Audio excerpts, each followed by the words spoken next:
Well, thank you for coming, everyone. Here is the cover of the book called Dad and Me in the Morning. My special alarm clock flashed. I shut it off quickly and sat up. My little brother was still asleep. Good. It was dark everywhere. I slid out of bed, put on my hearing aids and my clothes, and took my flashlight. Then I tiptoed down the long hall. I inched my way to Dad's side of the bed and gave him a little shake. I flicked on my flashlight so I could read his lips. He opened an eye. "I'm ready," he said. Then he scratched his head. "Don't wake anybody," I warned him. "I'll be quiet," he said, and I knew he would. When we can't make noise like now, or in the movies, Dad just mouths the words, but I can speech read so I know what he's saying. "Okay," I signed. "Hurry." I slid down the banister and waited by the front door. Finally, I could feel the clump of Dad's feet coming down the stairs. "Come on," I signed. "I don't want to miss it." He held out my sweatshirt. I opened the door. Everything looked gray, and cold air hit my face. "Warm enough, Jacob?" I watched him sign. "Sure." I zipped up my sweatshirt and held onto his hand. Dad and I have lots of ways of talking to each other, like signing or lip reading or just squeezing each other's hands. That's our secret signal. We walked down the dirt road that led to the beach. "Nobody's up but us," said Dad. "He is." I pointed to a baby bunny sitting near the flowers. He looked right at me, then he jumped and hid under a big branch. I took a deep breath. I love the smell of pine trees. It's the peacefulness I like. Dad squeezed my hand. I squeezed back, and I walked so my feet could feel the hard slapping of my sandals. I kicked them off when we got to the beach. I ran barefoot into the water. "Cold!" I shouted, and ran right out. "It's getting lighter," I told Dad. "We didn't miss it, did we?"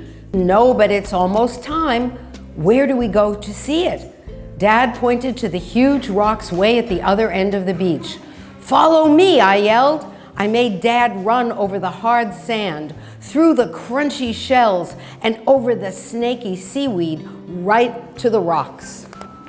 We climbed onto a nice flat one and sat side by side. I held my nose. "These wet rocks smelled like old stinky fish," I told Dad. Then something tickled my leg. Hermit crabs. We watched them scoot into a crack. "Now is it time?" I asked. He checked his watch. "In 3.5 minutes. Look right there." Dad pointed way out over the water. I stared at the line where the water touches the sky, but nothing was happening. So I looked around. I saw a seagull drop a shell onto the rocks. He swooped down and gobbled the insides. Then he took off. That's when I saw them.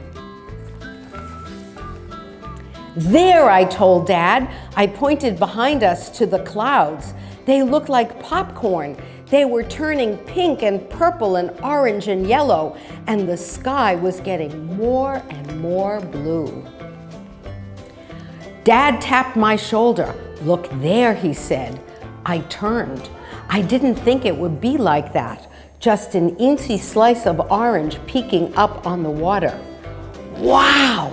In seconds, it got bigger and bigger and kept floating up and up and up, getting brighter and warmer and orangier and rounder. "It's gigantic and so close," I said. "I wish I could touch it." Dad gave me a big hug. "Let's come back here," I signed. "Just you and me." "Love to," Dad signed. Then I looked up again, but the brightness hurt my eyes. So I leaned against Dad, closed my eyes, and let the sun warm my face. And here on the last page, there are no words, But you see Jacob and his dad walking back to their house, and the sun is already up. Now, I have to tell you something about the story. Jacob, what did you notice about Jacob? Did you notice something special about Jacob when I read? What did you notice? He could hear. Exactly. He had hearing aids, so he was hearing impaired. And he knew his dad was coming down the stairs because he could feel the vibration. But what happened was, and one of the dedications besides my husband is to a neighbor who has 2 hearing aids, is hearing impaired, and she told me, because I can hear, she told me some of things that she knew, so I learned some things about if you are hearing impaired, how do you know when your alarm clock rings? You can see a flashing light. That's what she uses. So we talked about some of those things, and she's also so she was somebody that I also thanked in this book. So that's the story.